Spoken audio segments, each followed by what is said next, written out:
La physiopathologie de la migraine, très simplement, c'est une physiopathologie neurovasculaire pro-inflammatoire due à une dépolarisation d'une partie ou à un dérangement électrique d'une partie des nerfs du système nerveux central.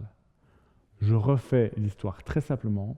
En gros, ce qui se passe, c'est qu'on a une espèce de dépolarisation un peu étrange, comme une espèce de tempête avec plein d'éclairs dans tous les sens qui se fait dans une partie du cerveau.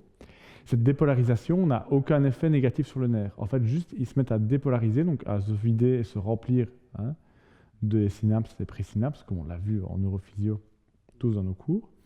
Et en gros, ils dépolarisent, ils repolarisent, et en fait, ils ont une espèce d'activité mécanique aléatoire, un peu spontanée, non expliquée, a priori, dans une zone précise du cerveau.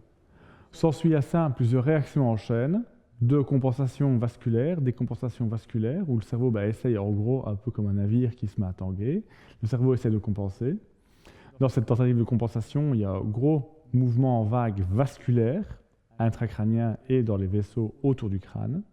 Et s'ensuit du coup, à ce dérangement-là, une espèce d'épanchement au niveau des vaisseaux sanguins qui viennent en fait d'être boxés en vasoconstriction, vasodilatation.